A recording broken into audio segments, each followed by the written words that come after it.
ನೋಡಿ ಇವತ್ತು ನಾನೊಂದು ಸಿಂಪಲ್ಲಾಗಿ ಒಂದು ಗೋಬಿಯಿಂದ ಪಕೋಡಿ ಮಾಡೋದು ಹೇಗೆ ಅಂತ ಹೇಳ್ತೀನಿ. ಗೋಬಿ ಮಂಚೂರಿಯೂ ಮಾಡ್ಬೋದು, ಬಟ್ ನನಗೆ ಪಕೋಡಿ ಅಂತ ಫಸ್ಟ್ ಮಾಡ್ತೀನಿ.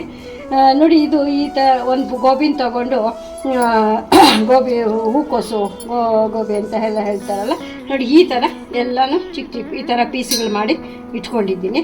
ಇದು ನೀರು ಮೊದಲಿಗೆ ಕುದಿಯೋಕೆ ಇಟ್ಟಿದ್ದೀನಿ, ಅದಕ್ಕೆ ಒಂಚೂರು ಅರಿಶಿನ ಹಾಕಿದ್ದೀನಿ, ಮತ್ತು ಸ್ವಲ್ಪ ಉಪ್ಪು.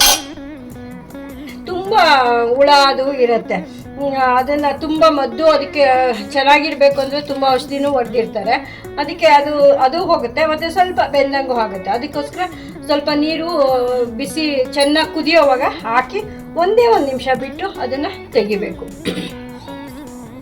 ಕುದೀತಾ ಇದೆ, ಕುದಿಯೋಂಥ ಇದರಲ್ಲಿ ನಾನು ಈಗ ಕಟ್ ಮಾಡ್ಕೊಂಡಿರೋಂಥ ಹೂಕೋಸು ಗೋಬಿ ಹೇಳ್ತೀವಲ್ಲ ಹಾಕಿದ್ದೀನಿ. ಈಗ ಅದು ಒಂದು ನಿಮಿಷ ಬಾಯ್ಲ್ ಆಗಿದೆ. ಈಗ ಆ ಥರ ಬರುತ್ತಾ ಇದೆ. ಒಂದೇ ನಿಮಿಷ 2 ನಿಮಿಷ ಸಾಕು ಬಿಸಿ ನೀರು ಇದ್ರಲ್ಲಿ ಹಾಕಿ. ಅದನ್ನೀಗ ಸ್ಟವ್ ಆಫ್ ಮಾಡಿದ್ದೀನಿ. ಆಫ್ ಮಾಡಿಬಿಟ್ಟು ನೋಡಿ ಹೀಗೆ ಸ್ವಲ್ಪ ಜಾಸ್ತಿ ಬೇಯಲೂಬಾರ್ದು, ಇದು ಸುಮ್ಮನೆ ಹಾಗೆ ಬಿಸಿ ನೀರು ಹಾಕಿ ಚೆನ್ನಾಗಿ ಬಿಸಿ ಹಾಕ್ಬೇಕಷ್ಟೇ. ಅದಕ್ಕೆ ಹುಳ ಏನಾದ್ರು ಇದ್ದರೂ ಇಲ್ಲ ಒಳಗಡೆ ಚೆನ್ನಾಗಿ ಬೇಯೋಕ್ಕೂ ಅನುಕೂಲ ಆಗುತ್ತೆ. ನೋಡಿ ಈ ಥರ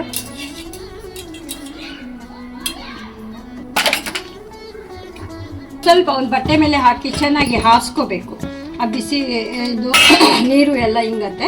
ಒಂದು ಸ್ವಲ್ಪ ಚೆನ್ನಾಗಿ ಒಂದು ನ್ಯಾಪ್ಕಿನು ಕಿಚನ್ ನ್ಯಾಪ್ಕಿನ್ ಎಲ್ಲ ತೊಗೊಂಡು ಈ ಥರ ಒಂದು ನಿಮಿಷ ಒಂದು ಸ್ವಲ್ಪ ನೀರೆಲ್ಲ ಹಿಂಗೋವರೆಗೂ ಈ ಥರ ಒಂದು ಬಟ್ಟೆ ಮೇಲೆ ಅದರಲ್ಲೇ ಹಾಕಿ ಹಾಸ್ಕೊತಾ ಇದ್ದೀನಿ.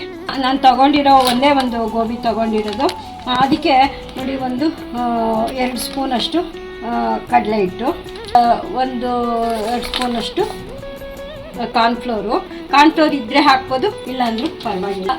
ಅದು ಈಗ ನಾನು 1 ಸ್ಪೂನು 1.5 ಸ್ಪೂನಷ್ಟು ರೈಸ್ ಫ್ಲೋರ್ ಹಾಕಿದ್ದೀನಿ, ಅಕ್ಕಿ ಹಿಟ್ಟು ಹಾಕಿದ್ದೀನಿ. ಇಲ್ಲ ಅಂದರೆ ಅಕ್ಕಿ ಹಿಟ್ಟು ಸ್ವಲ್ಪ ಜಾಸ್ತಿ ಹಾಕ್ಕೊಂಡ್ರು ಪರವಾಗಿಲ್ಲ. ನೀವು ಅಕ್ಕಿ ಹಿಟ್ಟು ಸ್ವಲ್ಪ ಜಾಸ್ತಿ ಹಾಕ್ಕೊಳ್ಳಿ. ಮತ್ತು ಇದು ಅಚ್ಚ ಖಾರದ ಪುಡಿ ನಿಮ್ಮ ಕೈ ಖಾರ ನೋಡಿ ಹಾಕ್ಕೊಳ್ಳಿ, ಅಷ್ಟೇ ಸಾಕು. ಮತ್ತು ಸ್ವಲ್ಪ ಗರಂ ಮಸಾಲ, ಇದು ಆಪ್ಷನ್ನು, ಬೇಕಿದ್ದರೆ ನೀವು ಹಾಕ್ಕೋಬೋದು, ಇಲ್ಲಾಂದ್ರೂ ಪರವಾಗಿಲ್ಲ.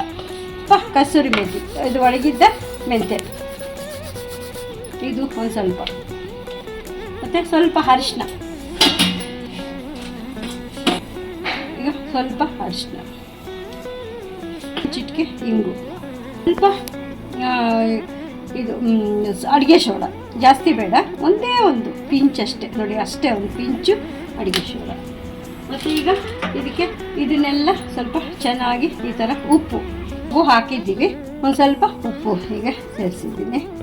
ಈಗ ಇದನ್ನು ಪುಡಿ ಮಾತ್ರ ಚೆನ್ನಾಗಿ ಈ ಥರ ಮಿಕ್ಸ್ ಮಾಡ್ಕೊಂಡ್ಬಿಡ್ಬೇಕು.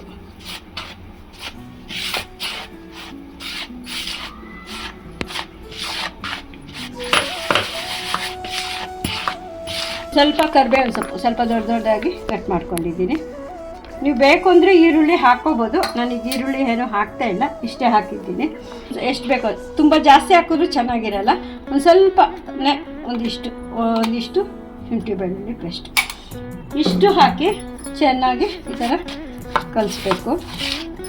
ಕಲರ್ ಹಾಕೋದು ಅಂಗಡಿಗಳಲ್ಲೆಲ್ಲ ಫುಡ್ ಕಲರ್ ಹಾಕ್ತಾರೆ, ನಾನು ಈಗ ಫುಡ್ ಕಲರ್ ಏನು ಮನೆಯಲ್ಲೇ ಮಾಡೋದ್ರಿಂದ ಫುಡ್ ಕಲರ್ ಎಲ್ಲ ಎಲ್ತ್ಗೂ ಒಳ್ಳೆಯದಲ್ಲ, ನಾನು ಏನು ಯೂಸ್ ಮಾಡಲ್ಲ. ಮತ್ತು ಈಗ ಸ್ವಲ್ಪ ಆರಿಸ್ಕೊಂಡಿರೋಂಥ ಹೂಕೋಸು ಹಾಕಿದ್ದೀನಿ. ನೋಡಿ ಇದನ್ನು ಚೆನ್ನಾಗಿ ಈ ಥರ ಫಸ್ಟ್ ಒಂದು ಸತಿ ಕಲಿಸ್ಕೊಂಡ್ಬಿಡ್ಬೇಕು.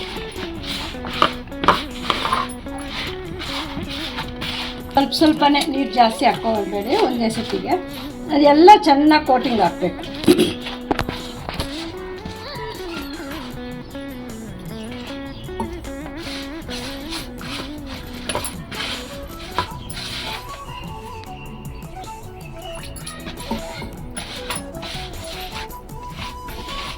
ಈ ಥರ ಎಲ್ಲ ಕಲಿಸ್ಕೋಬೇಕು.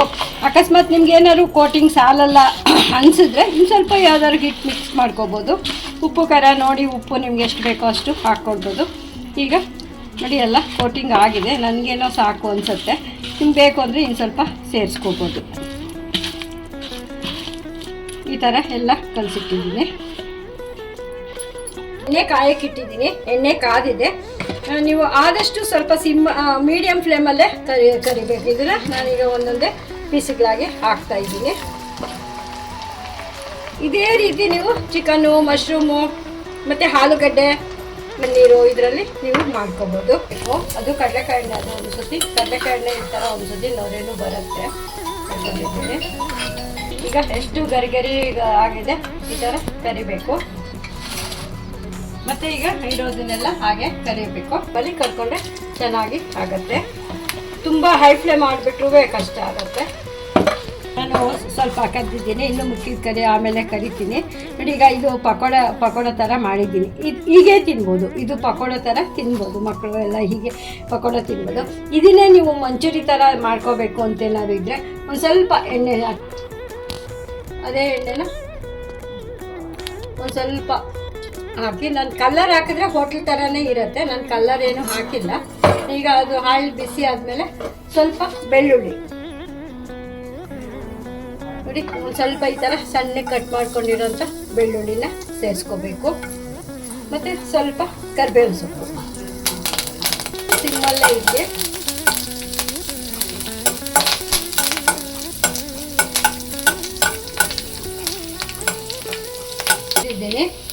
ಬೇಕು ಅಂದವರು ಸ್ವಲ್ಪ ಹಸಿಮೆಣ್ಸಿನ್ಕಾಯಿ ಹಾಕ್ಕೋಬೋದು. ಅದು ಬೀಜ ಎಲ್ಲ ತೆಗೆದು ಕಟ್ ಮಾಡಿ ಇಟ್ಕೊಂಡಿದ್ದೀನಿ. ನೀವು ಬೇಕು ಹಸಿಮೆಣ್ಸಿನ್ಕಾಯಿ ಹಾಗೆ ತಿನ್ನಕ್ಕೆ ತುಂಬ ಖಾರವಾಗಿ ತಿಂತೀನಿ ಅಂತಾರಲ್ಲ, ಆ ಥರದವರು ಈ ಥರ ಅಂದರೆ ಫ್ಲೇಮ್ ಮಾತ್ರ ಸಿಮ್ಮಲ್ಲೇ ಇರಬೇಕು.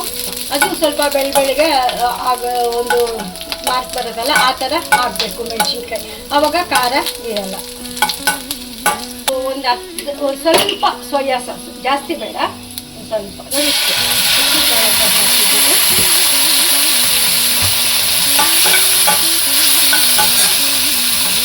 ಅರ್ಧ ಸ್ಪೂನಷ್ಟು ಕಾರ್ನ್ಫ್ಲವರ್ ತೊಗೊಂಡಿದ್ದೀನಿ, ಸ್ವಲ್ಪನೇ ಇರೋದ್ರಿಂದ. ಅದಕ್ಕೊಂದು ಸ್ವಲ್ಪ ನೀರು ಹಾಕಿ ಕಲಿಸ್ಬಿಟ್ಟು ಇಲ್ಲಿ ಹಾಕಬೇಕು. ಕಲಿಸ್ಕೊಂಡು ಕಾರ್ನ್ಫ್ಲವರು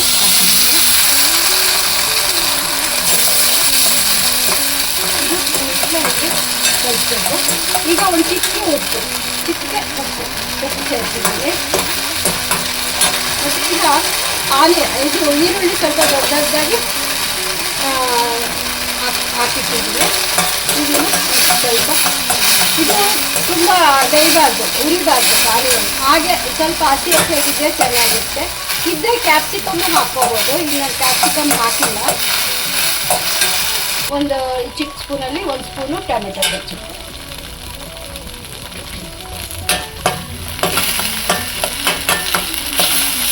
ನೋಡಿ, ಇಷ್ಟು ಹಾಕಿ ನಾವು ಮಾಡಿರೋಂಥ ಗೋಬಿನ ಹಾಕಿದ್ರೆ ಇದೇ ನನಗೆ ಗೋಬಿ ಮಂಚೂರಿ ಆಗುತ್ತೆ.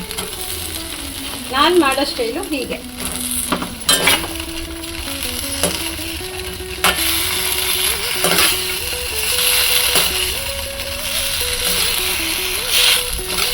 ಈಗ ಇದಕ್ಕೆ ಸ್ಪ್ರಿಂಗ್ ಆನಿಯನ್ಸು ಕಟ್ ಮಾಡಿ ಇಟ್ಕೊಂಡಿದ್ದೀವಿ.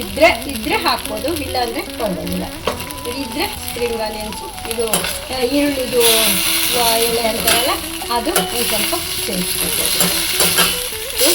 ಈ ಥರ ನೀವು ಮನೆಯಲ್ಲೇ ಗೋಬಿ ಮಂಚೂರಿ, ಮಕ್ಕಳಿಗೆಲ್ಲ ರಜೆಗಳು, ಮಕ್ಕಳಿಗೆ ಏನಾದರೂ ತಿನ್ನಬೇಕು, ಹೊರಗಡೆ ಆ ಎಣ್ಣೆಗಳು ಸರಿ ಇಲ್ಲ, ಇವಾಗ ಕಲರ್ ಹಾಕಿರ್ತಾರೆ. ತುಂಬ ಫುಡ್ ಪಾಯ್ಸನ್ ಎಲ್ಲ ಈ ಬಿಸಿಲಿಗೆ ಮಕ್ಕಳಿಗೆ ತುಂಬ ಜನಕ್ಕೆ ಫುಡ್ ಪಾಯ್ಸನ್ ಆಗ್ತಾಯಿದೆ.